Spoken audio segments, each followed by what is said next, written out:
Assalamualaikum warahmatullahi wabarakatuh. Perkenalkan, nama saya Marlina SPMSI. Saya adalah dosen program studi Agroteknologi Fakultas Pertanian Universitas Palembang dengan NIDN 0219028001. Pengajaran merupakan tugas penting bagi saya sebagai seorang dosen. Saya mentransfer ilmu pengetahuan kepada mahasiswa melalui pengajaran.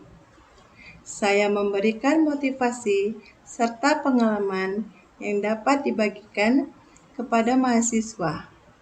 Pengajaran yang saya lakukan bersifat sistematis dan kompleks, di mana saya membutuhkan berbagai kesiapan yang secara profesional sebagai tenaga pendidik.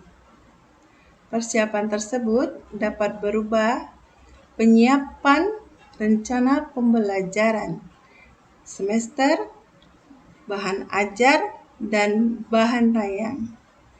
Keberhasilan pengajaran berdampak langsung kepada mahasiswa. Semakin maksimal dan profesional seorang dosen di bidangnya, sehingga dapat menambah kualitas bidang keilmuan mahasiswa yang mengambil mata kuliah dasar-dasar ilmu tanah yang saya ampu.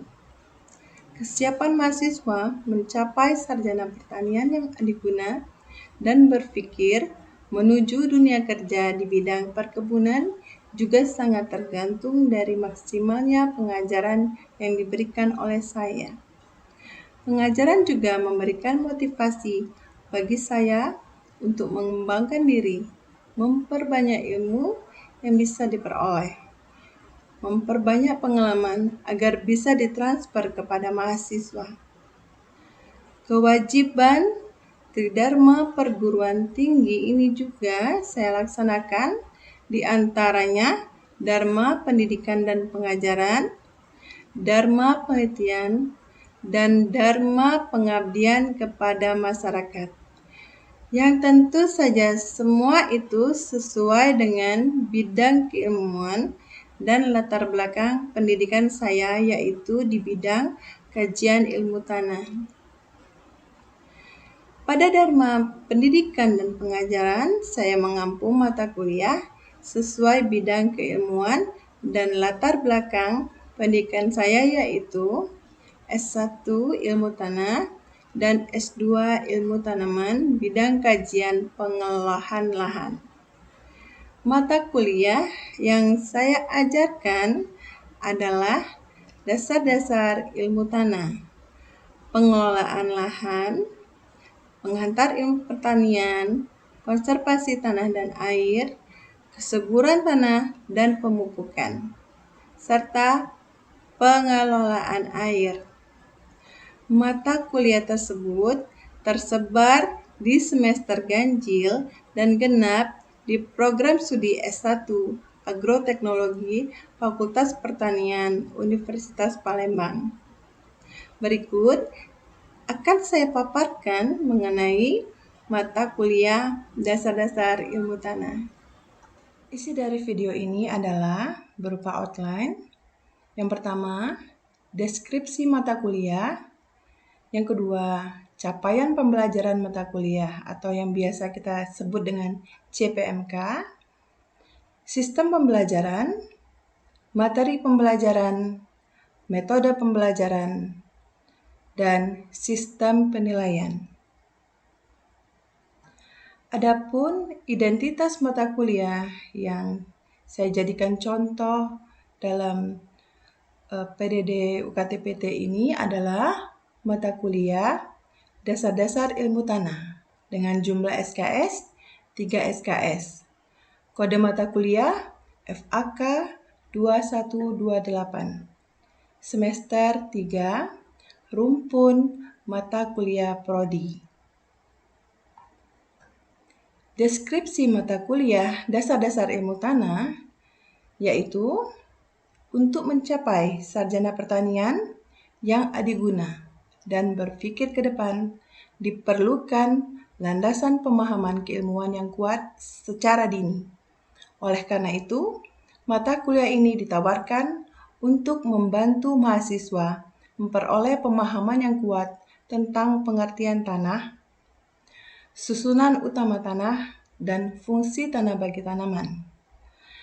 Terbentuknya tanah dan faktor-faktor yang membentuknya, sifat fisik, sifat kimia, dan sifat biologi tanah, pupuk dan pemupukan, hubungan air tanah dan tanaman, dan konservasi tanah dan air, dan bermanfaat dalam meningkatkan produktivitas tanah. Kegiatan pembelajaran ini berupa perkuliahan dan tugas-tugas mereview jurnal penelitian di bidang pertanian.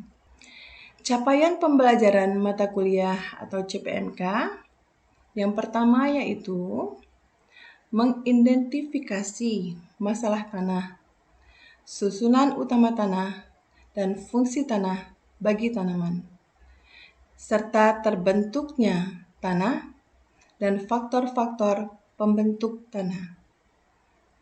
Yang kedua, menganalisa sifat fisik, sifat kimia, dan biologi tanah. Yang ketiga, menilai penggunaan pupuk dan pemupukan, hubungan air, tanah, dan tanaman. Yang keempat, merekomendasikan pemanfaatan konservasi tanah dan air. Adapun sistem pembelajaran dalam mata kuliah Dasar-Dasar Ilmu Tanah ini, mata kuliah ini diampu oleh tim teaching sebanyak 3 orang dosen. Dengan jumlah pertemuan 16 kali tatap muka, baik itu dilakukan secara daring ataupun luring. Media pembelajaran melalui Zoom, Google Classroom, LCD, dan proyektor. Dan penilaian diambil melalui kuis, tugas, ujian tengah semester atau UTS, dan ujian akhir semester atau UAS. Materi pembelajaran pokok bahasan mata kuliah Dasar-Dasar Ilmu Tanah yaitu 1. Pendahuluan, 2. Tanah dan susunan utama tanah dan fungsinya bagi tanaman. Yang ketiga, sifat fisika tanah. Yang keempat, sifat kimia tanah. Yang kelima, sifat biologi tanah. Dan yang keenam, pupuk dan pemupukan. Ketujuh, hubungan air, tanah, dan tanaman. 8. Konservasi tanah dan air. Terakhir, indikator penilaian. Yang pertama, kehadiran, diskusi atau tanya jawab, tugas, ujian tengah semester atau UTS, dan yang terakhir adalah ujian akhir semester atau UAS. Baiklah, untuk berikutnya saya akan menyajikan contoh proses pembelajaran saya. Assalamualaikum warahmatullahi wabarakatuh. Adik-adik mahasiswa sekalian, hari ini kita akan mengadakan perkuliahan dengan mata kuliah Dasar-Dasar Ilmu Tanah. Dan pokok bahasan kita hari ini adalah sifat biologi tanah. Oke. Lingkungan hidup tanah atau biasa kita sebut dengan ekosistem tanah ini mengandung banyak sekali jasad hidup, baik itu tumbuhan yang biasa kita sebut dengan flora atau hewan yang biasa kita sebut dengan fauna. Tumbuhan dan hewan ini dapat dibedakan menjadi 3 ukuran, yaitu yang pertama mikrofauna atau flora, mesofauna atau flora, dan makrofauna atau flora. Mikroflora atau fauna itu adalah fauna atau flora yang memiliki ukuran sangat kecil sekali. Kalau mesofauna itu dan flora itu lebih besar dari mikro, dia sedang ya. Sedangkan makroflora atau fauna itu memiliki ukuran yang lebih besar daripada mikro dan meso ya. Jadi jasad hidup ini tumbuh berkembang dan mati di dalam tanah. Aktivitas jasad ini sangat mempengaruhi sifat tanah, baik sifat fisik maupun sifat kimia. Selanjutnya, jasad hidup tanah juga menyumbangkan bahan organik di dalam tanah. Oleh karena itu, jasad hidup dapat meningkatkan kesuburan tanah. Nah, ini dapat kita lihat penampakan permukaan tanah dan di dalam tanah ya. Ini adalah mikrofauna yang dilihat menggunakan kaca pembesar. Nah, sedangkan ini dalam tanah juga ada terdapat tikus yang aktivitas hidupnya membentuk lubang di dalam tanah yang tentunya ini akan berpengaruh pada kondisi pori tanah ya. Nah, kita lihat di atas ini ada semut, ada kalajengking, ada siput, ada cacing tanah juga ya. Nah, ada serangga dan lain-lain.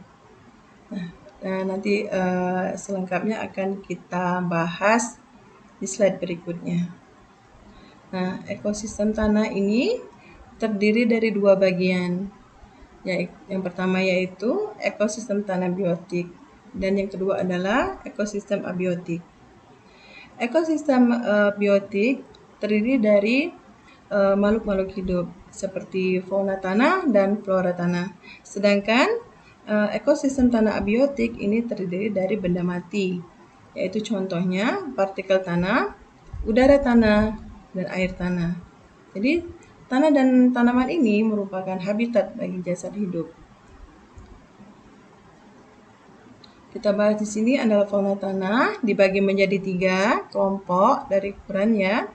Yang pertama adalah mikrofauna, contohnya adalah metazoa, arthropoda, dan mesofauna itu adalah contohnya protozoa, amoeba, nematoda, kolombola, dan makrofauna contohnya adalah semut, rayap, cacing tanah. Nah, ini adalah klasifikasi fauna berdasarkan cara dia mendapatkan makanannya. Yang pertama yaitu makrofauna, yang kedua adalah mikrofauna.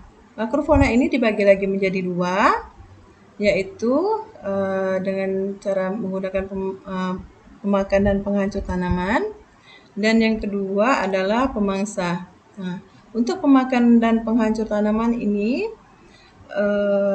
contohnya adalah cacing tanah, bekicot, tikus, kadar, ular. Sedangkan untuk kategori pemangsa ini contohnya adalah kelabang, rayap, laba-laba, kalajengking, serangga. Nah, sedangkan untuk mikrofauna itu dia mencari makannya dengan cara memangsa dan menjadi parasit bagi organisme lainnya. Itu contohnya adalah nematoda, protozoa, rotifera gitu ya. Baik. Nah, ini adalah contoh dari fauna yang memakan makanan ya, tanaman ya. Ini kita lihat ada siput atau bekicot ya, ada semut, ada kaki seribu, ini ulat gendon, cacing tanah gitu ya, kalajengking, laba-laba. Nah, ini ada juga yang tipe pemangsa tadi dengan memangsa makanan organisme lainnya yaitu protozoa, kolombola, nematoda. Nah, ini yang mikrofauna tadi yang dia hidup dengan menjadi parasit bagi tanaman atau organisme lainnya. Contohnya bakteria, algae, dan fungi. Oke. Jadi komponen biota tanah ini yang hidup bebas di tanah, seperti kita katakan tadi adalah bakteri, fungi, algae. Nah, itu adalah kelompok flora tanah. Sedangkan cacing tanah, serangga, tikus, dan lain-lain itu adalah kelompok fauna tanah. Nah, ini adalah mikrofauna bakteri. Jadi bakteri adalah mikroba yang paling dominan di tanah. Bakteri tidak memiliki membran inti atau prokariot. Nukleoplasma tidak terpisah dari sitoplasma. Dinding sel bakteri utamanya tersusun dari peptidoglikan dan reproduksi melalui pembelahan biner. Bakteri predominan di tanah adalah genus Arthrobacter sekitar 40%. Ini menurut plate count metode plate count ya. Ciri pleomorfisme, gram variable dan motil. Pada awal pertumbuhan, sel G negatif batang dan kemudian sel menjadi J positif batang pendek dan G positif bulat. Sel batang panjang dan bercabang dapat diamati setelah 2 jam inokulasi. Laju pertumbuhan lamban, dia ini membentuk koloni kecil pada agar ya. Nah, kelompok bakteri terbanyak kedua 5-20% itu di tanah adalah Streptomyces, Pseudomonas, dan Bacillus. Dari hasil isolasi dari tanah sekitar 90% Actinomycetes adalah genus Streptomyces. Nah, ini adalah contoh dari bakteri tanah ya, begini bentuknya ya. Dapat kita lihat ya, ini sangat kecil sekali. Hanya dapat dilihat pada mikroskop ya. Oke. Streptomyces. Nah, pada cawan agar memiliki miselium bercabang dan koloni padat.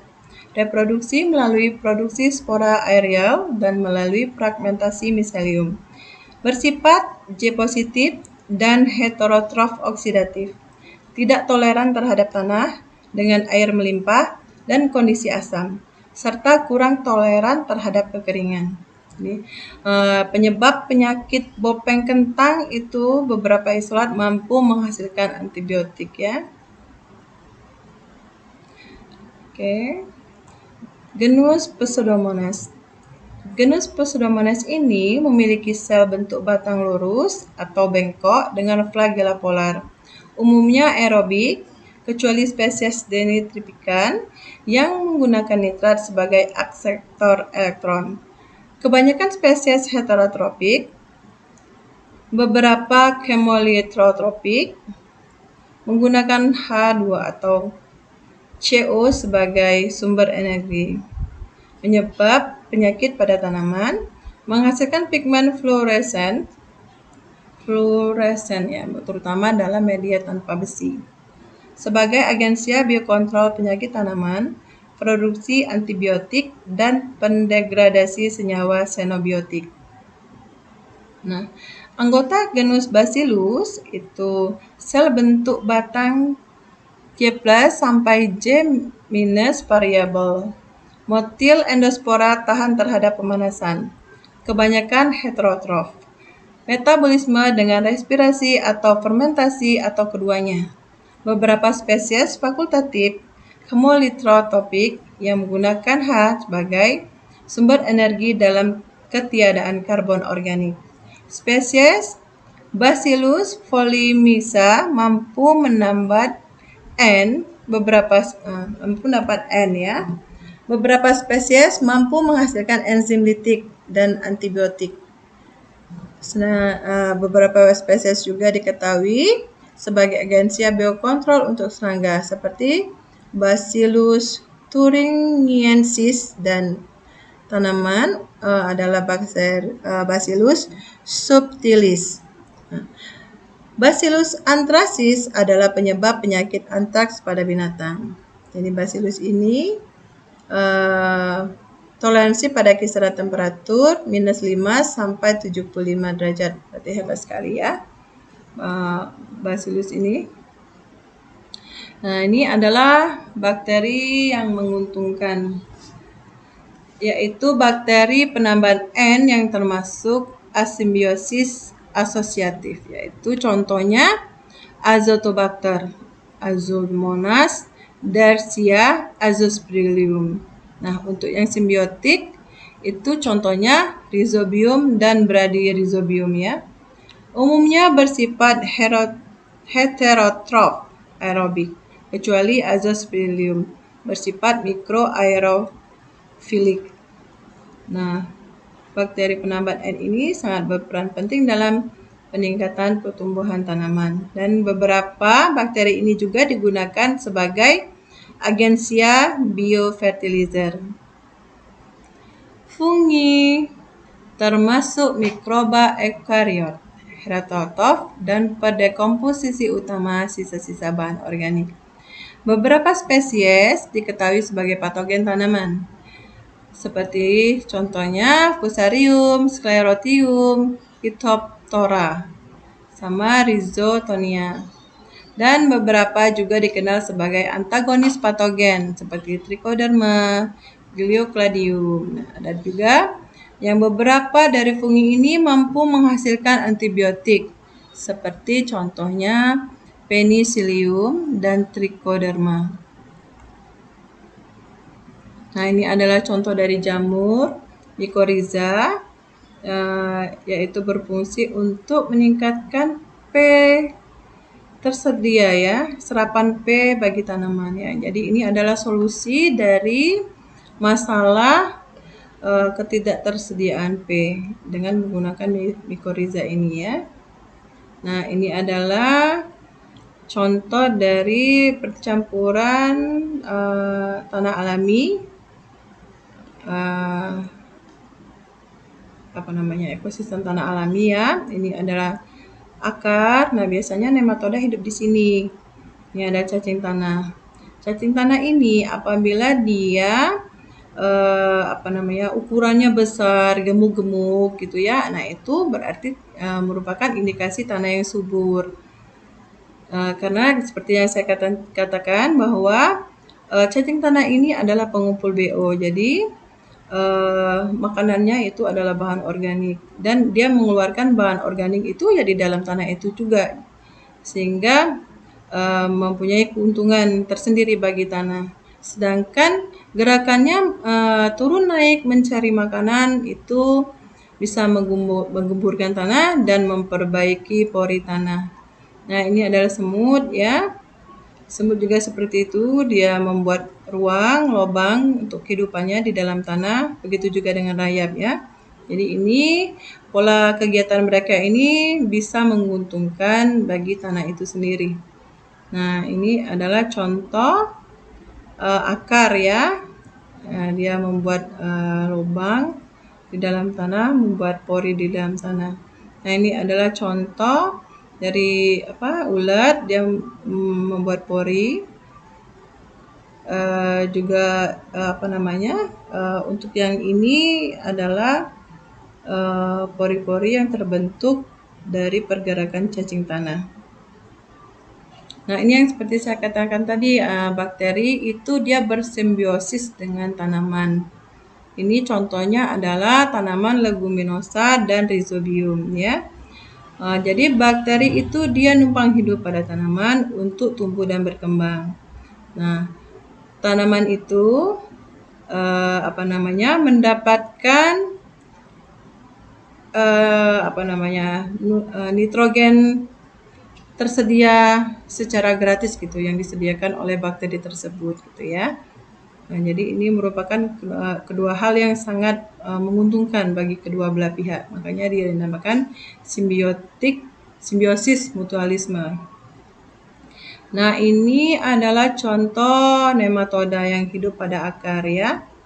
Nah, ini sangat berbantu untuk pertumbuhan tanaman, akarnya menjadi besar ya. Nah, ini bentuknya nematoda. Baiklah anak-anak sekalian, saya akan memberikan beberapa pertanyaan dari yang pemaparan yang sudah saya lakukan ya, penjelasan dari saya. Oke. Ada yang ingin ditanyakan? Atau Ibu bertanya, bagaimana tanah itu dapat dikatakan subur? Kalau tanah itu ada banyak cacingnya, Bu. Ya, mengandung dengan cacing sebagai indikator kesuburan tanah karena dia sebagai pengumpul bahan organik. Benar sekali. Ya, seperti itu.